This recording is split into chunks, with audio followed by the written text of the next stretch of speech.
여러분 반갑습니다. 김동욱 목사입니다. 오늘은 제가 주일 오전 설교를 하다가 너무 많이 울어가지고 나중에 영상을 돌려보니까 민망할 정도로 많이 울었어요. 뭐 거의 꺼이꺼이 울었거든요. 그래서 너무 민망해서 다시 보니까 너무 민망해서 이렇게 영상을 새로 찍게 됐습니다. 그냥 말씀 전하다가 막 울은 거예요. 저는 원래 웃기도 잘 웃고 울기도 되게 잘 우는 그런 사람입니다. 양해하고 말씀을 들어주시면 감사하겠습니다. 오늘은 마태복음 20장 8에서 16절 말씀을 본문으로 불공평한 하나님이라는 제목으로 하나님 말씀 전하겠습니다. 여러분, 송명희 시인이라는 분이 계셨죠. 아주 유명한 대한민국 사람 거의 모두가 아는 그런 찬양을 썼죠. 무슨 찬양입니까? 나라는 찬양입니다. 나 가진 재물 없으나 나 남이 가진 지식 없으나 아시죠? 이런 찬양을 쭉 하다가 나중에 뭐라고 합니까? 나 남이 못 본 것을 보았고 나 남이 듣지 못한 음성 들었고 나 남이 받지 못한 사랑 받았고 나 남이 모르는 것 깨달았네. 그리고 그 찬양의 후렴에서 뭐라고 합니까? 공평하신 하나님이 나 남이 가진 건 나 없지만 공평하신 하나님이 나 남이 없는 것 같게 하셨네. 그래서 우리 모두가 알고 있는 하나님의 속성이 무엇입니까? 공평하신 하나님. 공평하신 하나님이라는 것은 굉장히 우리의 마음을 행복하게 만듭니다. 하나님이 공평하시다라는 말은 우리에게 굉장히 큰 감동을 줍니다. 근데 여러분, 우리 하나님이 과연 공평하신 하나님입니까? 여러분, 이사야서 5장 16절을 제가 읽어드릴게요. 이사야서 5장 16절에 보니까 오직 만군의 여호와는 정의로우심으로 높임을 받으시며 이렇게 나와 있어요. 근데 이 말씀을 개역 개정이 아니라 개역 한글판으로 보면 뭐라고 나와 있냐면 오직 만군의 여호와는 공평하심으로 이렇게 적혀 있어요. 개역 개정에는 정의로우시다 돼 있는데 개역 한글판에는 공평하시다라고 적혀 있어요. 그러니까 즉 공평과 정의는 같은 말인 거예요. 그리고 부정과 불공평은 사실 같은 말이 되는 거죠. 그리고 우리가 잘 알다시피 우리는 하나님의 공평하심을 좋아합니다. 하나님이 부정하시고 만약에 하나님이 불공평하시면 우리 모두 싫어할 거예요. 그리고 하나님의 공평하심은 많은 사람들에게 깊은 감동을 줍니다. 근데 여러분, 진짜 과연 하나님이 공평하십니까? 제가 볼 때는 아닙니다. 그러나 여러분이 제가 이런 말을 했을 때 굉장히 마음에 탁 부딪히는 분들이 있을 거예요. 그러나 부딪힐 필요가 없습니다. 끝까지 들어보시면 압니다. 그러나 공평하지 않으신 하나님이시기 때문에 오히려 우리가 더 감사해야 되고 오히려 더 은혜롭습니다. 더 감동적인 하나님이십니다. 여러분, 오늘 본문은 어떤 내용입니까? 포도원 주인이 있었습니다. 포도원 주인이 이른 아침에 사람을 구하러 나갔습니다. 우리 포도원에 가서 일할 사람을 구하러 나갔어요. 대략 6시에서 7시쯤에 나왔습니다. 마태복음 20장 1절 보니까 이른 아침에 집주인이 나갔다라고 적혀 있죠. 그래서 그 집주인이 어떻게 합니까? 어떤 사람을 만나서 포도원에 들여보냅니다. 일하라. 그리고 3절에 보니까 제3시에 나갔다고 했어요. 성경에 3시, 6시 이러면 거기다 6을 더하면 됩니다. 3시에다 6을 더하면 뭡니까? 9시죠, 9시. 9시, 오전 9시에 또 사람을 구하러 나갔습니다. 그래 보니까 장터에 놀고 서 있는 사람들이 또 있었어요. 그래서 그 사람들도 포도원에 들여보냅니다. 그리고 5절에 보니까 6시에 또 나갔어요. 지금으로 치면 12시입니다. 그리고 9시에 또 나갔어요. 지금으로 치면 오후 3시입니다. 그리고 마지막으로 6절에 보니까 11시에 또 나갔습니다. 지금으로 치면 오후 5시입니다. 주인이 나가서 많은 사람을 자기 포도원에 들여보냈습니다. 일하라. 놀지 말라. 놀고 있지 마라. 이 사람들은 사실 백수예요. 놀고 있는 사람들이에요. 안타까운 사람들이에요. 그 사람들을 일하러 보냈습니다. 그리고 나서 나중에 삭스를 나눠주죠. 마태복음 20장 8절부터 12절까지 쭉 보니까 삭스를 나눠주는 장면이 나와요. 8절에 날이 저물매 나중온 자부터 삭스를 주라라고 포도원 주인이 이야기를 합니다. 그리고 9절에 보니까 맨 마지막에, 아까 맨 마지막에 온 사람이 오후 5시에 온 사람이에요. 11시에 온 사람이에요. 이 마지막에 온 자들부터 불러서 한 데나리온을 줍니다. 한 데나리온이라는 건 뭐냐? 노동자의 하루 품삯입니다. 지금으로 치면 밖에 나가서 밭일을 하고 혹은 노동을 하고 노동자의 하루 품삯을 받은 겁니다. 한 10몇만 원 되겠죠? 그걸 받은 거예요. 근데 이 사람들은 아까 말씀드렸다시피 오후 5시에 와서 6시에 일이 마쳤거든요. 1시간만 일을 했거든요. 근데 10몇만 원 받은 겁니다. 그러니까 먼저 일하러 온 사람들이 더 받을 줄 알겠죠. 자기들은 더 열심히 일했으니까. 나중에 이 사람들이 먼저 온 자들이 나중에 돈을 받으면서 자기들은 더 받을 줄 알았는데 자기들도 똑같이 한 데나리온, 즉 노동자의 하루 품삯을 받은 겁니다. 그러니까 어떻게 돼요? 기분이 나빠서 주인을 욕합니다. 마태복음 20장 11에서 12절 보니까 이렇게 적혀 있습니다. 받은 후 집주인을 원망하여 이르되. 왜 원망합니까? 자기들은 처음에 와가지고 열심히 일했는데 받은 후 집주인을 원망하여 이르되 나중온 이 사람들은 1시간밖에 일하지 아니하였거늘 그들을 종일 수고하며 더위를 견딘 우리와 각해하였나이다. 무슨 말입니까? 저 사람들은 오후 5시에 와서 6시에 일을 마쳤는데 1시간밖에 일 안 했는데 저 사람들은 한 데나리온을 줬다. 노동자의 하루 품삯을 줬다. 그러면 나는 오전 6시부터 새벽부터 나와서 지금까지 일했는데 나는 7시에 일했는데 나는 오전 9시부터 와서 일했는데 엄청나게 오랜 시간을 일했는데 왜 나한테도 한 데나리온 주느냐? 왜 나한테도 노동자의 하루 품삯을 주느냐? 너무 불공평한 거 아니냐? 하면서 주인을 원망하는 겁니다. 근데 여러분 주인의 대답이 마태복음 20장 13절부터 나와요. 주인이 뭐라고 얘기합니까? 13절입니다. 주인이 그 중에 한 사람에게 대답하여 이르되 친구여 내가 너에게 잘못한 것이 없노라. 네가 나와 한 데나리온의 약속을 하지 아니하였느냐. 14절에 네 것이나 가지고 가라. 나중에 온 이 사람들에게 너와 똑같이 주는 것이 내 뜻이니라. 무슨 말입니까? 친구야, 그래, 네 말이 옳다. 네가 그렇게 생각할 수 있다. 기분 나쁘게 생각할 수 있다. 그러나 친구야, 내가 너한테 잘못한 것은 하나도 없다. 왜? 너 포도원에 들어갈 때 나랑 얼마의 약속을 했느냐? 노동자의 하루 품삯, 즉 한 데나리온의 약속을 했지 않느냐? 나는 너하고 한 데나리온의 약속을 했고 너한테 한 데나리온을 실제로 줬다. 나는 너한테 잘못한 것이 없다. 그 사람들은 말하겠죠. 주인님, 그래도 너무한 거 아닙니까? 우리는 아침 9시부터 오후 6시까지 일했습니다. 우리는 이른 아침 오전 6시부터 오후 6시까지 일했습니다. 근데 저 사람들은 오후 5시에 와서 오후 6시까지 1시간만 일했는데 저 사람들도 한 데나리온 노동자의 하루 품삯을 주고, 그럼 저 사람들이 노동자의 하루 품삯을 줬으면 우리는 적어도 노동자의 한 이틀 3일 그 정도 품삯을 줘야 옳은 거 아닙니까? 우리는 더 줘야 되는 거 아닙니까? 주인이 다시 말하는 거예요. 친구야, 내가 너한테 잘못한 것이 없다. 나는 너한테 한 데나리온의 약속을 했고 한 데나리온 줬다. 여러분, 주인의 말이 처음에는 이상한 것 같이 들릴 수 있지만 잘 생각해 보세요. 아무리 봐도 주인이 틀린 게 없습니다. 주인은 우리가 볼 때는 불공평한 것 같은데 불공평한 게 아니라 주인은 이 일을 열심히 한 이 사람들을 불공평하게 대우한 것이 아니라 주인은 처음 온 사람들을 불공평하게 대우한 게 아니라 나중에 온 사람들에게 은혜를 베푼 거예요.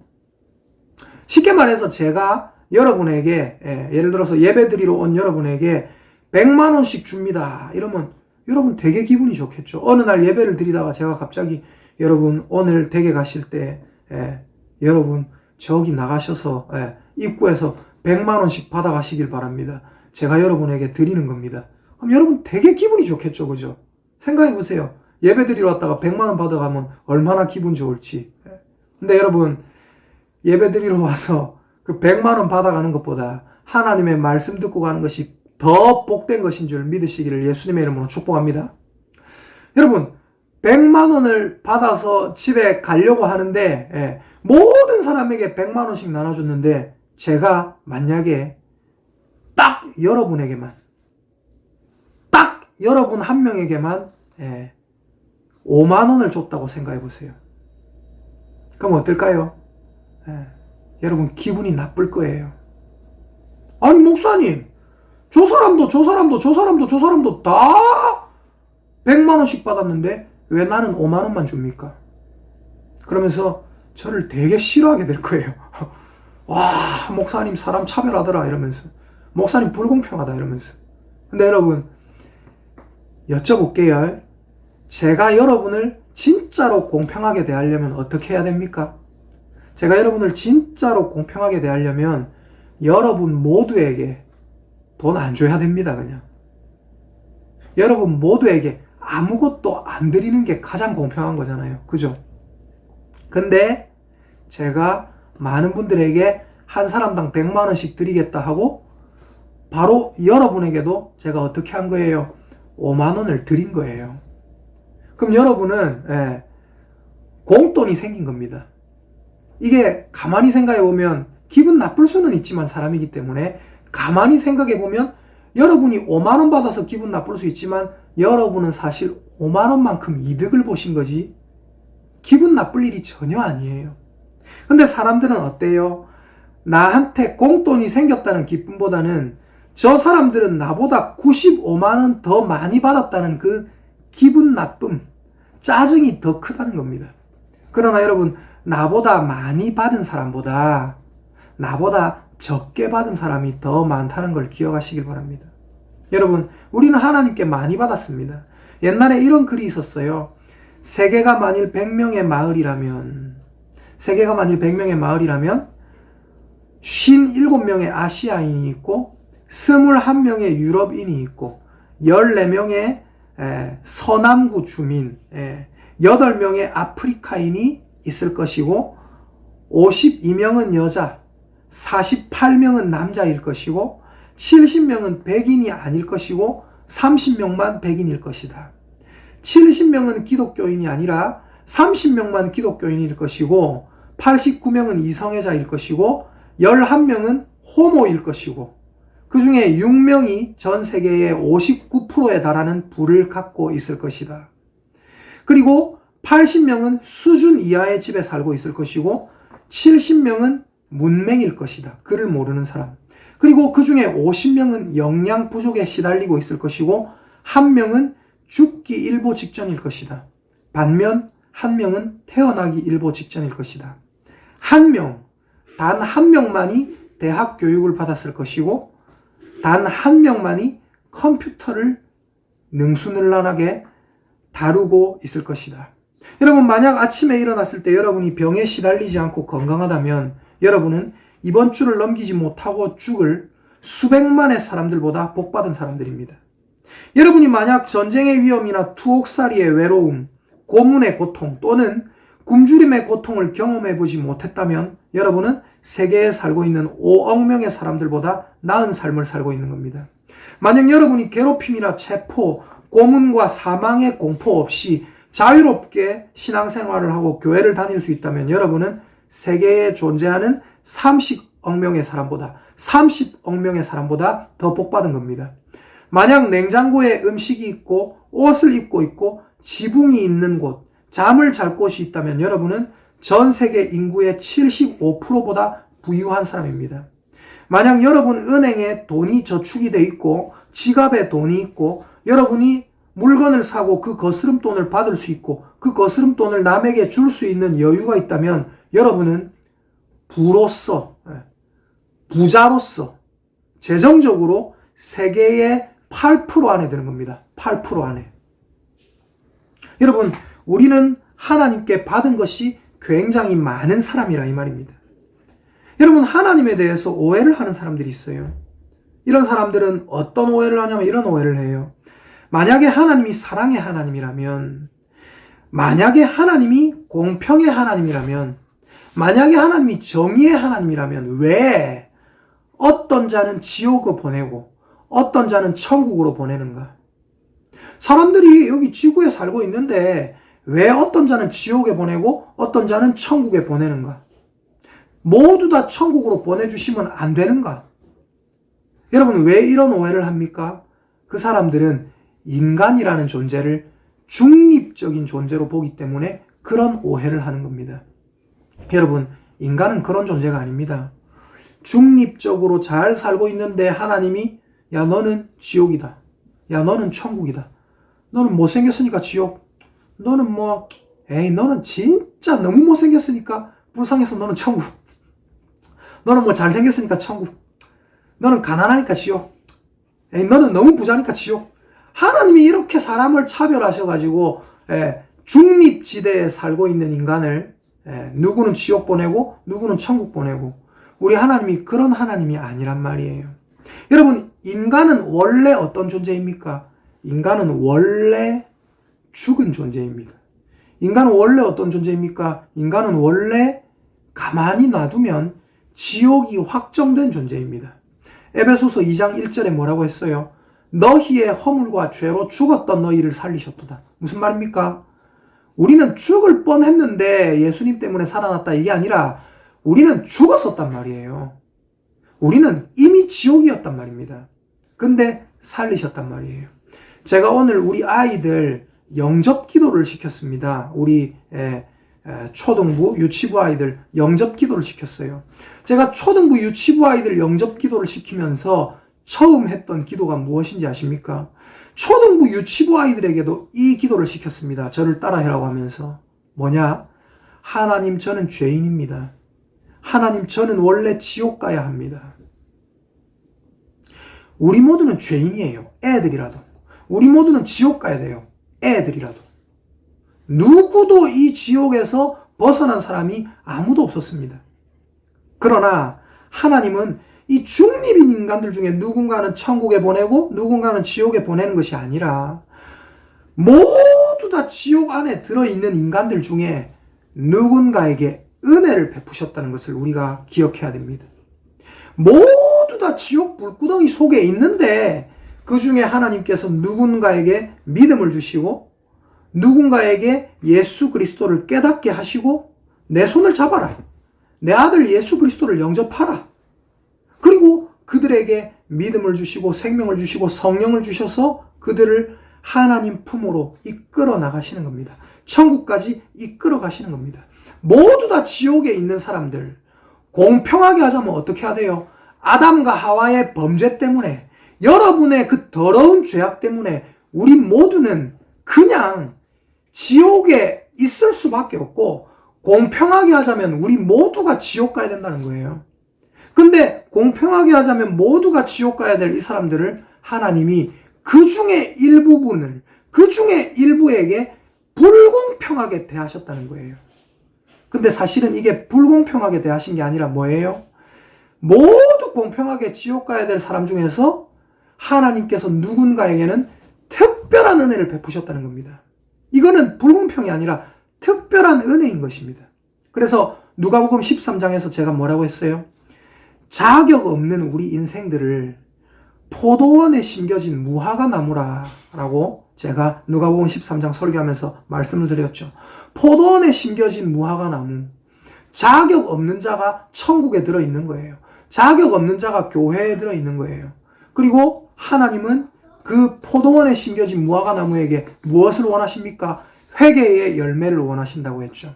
우리는 아담의 범죄 이후에 다 죽게 됐습니다. 공평하게 치자면 모두 지옥 가야 공평한 겁니다. 그러나 참으로 불공평하게도 우리 하나님께서 우리를 은혜로 대하셨음을 믿으시길 바랍니다. 그래서 우리는 하나님의 그 불공정한, 쉽게 말해서 다른 말로 하면 자꾸 하나님을 불공평하다니까 여러분 기분 나쁠 수 있는데, 하나님이 불공평한 게 맞아요. 공평하게 하자면 다 지옥 가야 된다니까요. 근데 하나님께서 그 중에 일부에게 불공평하게 대우하신 거예요. 예. 아까 포도원에 일하러 간 사람들, 먼저 온 사람들은 하나님을 불공평하다 하겠죠. 그러나 나중에 온 사람들은 뭐라고 하겠습니까? 하나님을 불공평하다 하시는 것이 아니라 뭐라고 하겠어요? 우리 주인님 진짜 은혜로운 분이시다. 나를 특별하게 대우해 주셨다. 여러분, 우리 하나님은 불공평한 하나님 맞습니다. 그러나 그 불공평함이 짜증나는 것이 아니라 우리는 하나님의 불공정을 받아서 포도원, 즉 천국에 가게 된 것입니다. 여러분, 우리 하나님은 정말로 공평하십니까? 아니면 불공평하십니까? 제가 다시 말씀드립니다. 불공평하십니다. 아무리 봐도 불공평하세요. 왜 저 같은 인간을 구하셨는지 모르겠습니다. 불공평한 특별한 은혜였다고 밖에 생각할 수가 없어요. 그러나 그 하나님의 불공평하심이 우리에게는 다시 말씀드리지만 특별한 은혜입니다. 하나님의 불공평함이 우리에게는 불만거리가 아니라 어마어마한 은혜인 겁니다. 우리를 불공평하게 대해주셔서 너무나 감사할 수밖에 없는 거예요. 여러분은 몇 시에 온 사람들입니까? 여러분은 몇 시에 온 이 포도원에 들어간 사람이에요? 여러분, 이른 아침 6시부터 일한 사람입니까? 아니면 3시, 9시에 일한 사람입니까? 아니면 여러분 12시부터 오후 6시까지 일한 사람입니까?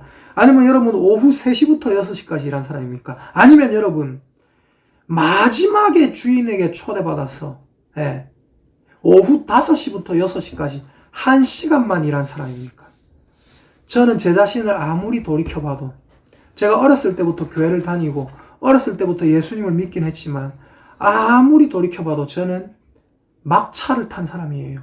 구원의 막차, 천국의 막차. 즉 저는 어떤 사람이냐면 나중에 온 사람입니다.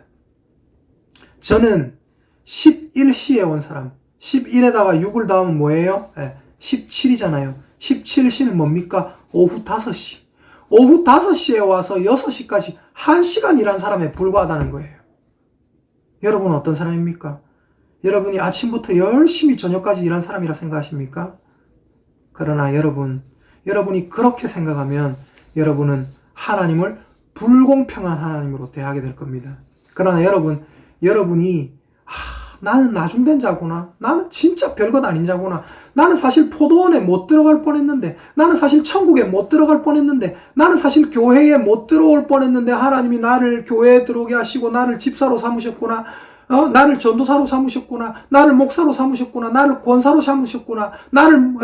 나를 정말로 하나님의 은혜 안에 들어오게 하시고 나를 성도로 삼으셨구나. 여러분, 그것을 생각하면 여러분은 하나님께 불공평하다라고 원망하는 것이 아니라 하나님, 나를 진짜 불공평하게 대해주셔서 감사합니다. 나한테 남들보다 더 특별한 은혜를 주셔서 감사합니다. 하면서 하나님께 감사하시게 될 겁니다. 여러분 유튜브로 보고 계시지만 한번 따라해 봅시다. 우리 하나님은 나를 특별히 대우하셨습니다. 아멘입니까? 하나님은 저와 여러분을 특별 대우하셨습니다. 그래서 불공평한 하나님이에요. 여러분, 이 특별한 은혜 안에 들어오게 되신 것을 축하드립니다. 정말로 축하드립니다. 우리는 제11시의 사람들, 즉 구원의 막차를 탄 사람들입니다. 그래서 우리는 하나님께 감사할 수밖에 없어요. 이제 우리는 나가서 포도원 주인 중에 이런 주인도 있더라. 우리 하나님은 특별한 은혜를 베푸신 이런 특별한 주인이더라 하면서 세상 사람들에게 나를 불공평하게 대하신, 나에게 특별한 은혜를 주신 이 하나님을 전하면서 많은 사람들을 이 은혜로 초대하는 사람이 될 수 있기를 예수님의 이름으로 축복합니다. 아멘. 오늘 이렇게 말씀 들어주셔서 감사를 드립니다. 차분하게 말씀을 전하니까 저도 속이 많이 편합니다. 여러분, 주일 저녁 하나님의 나를 특별하게 대우하신 그 불공평하신 하나님의 특별한 은혜를 누리면서 행복한 주일 밤 되시기를 예수님의 이름으로 축복합니다.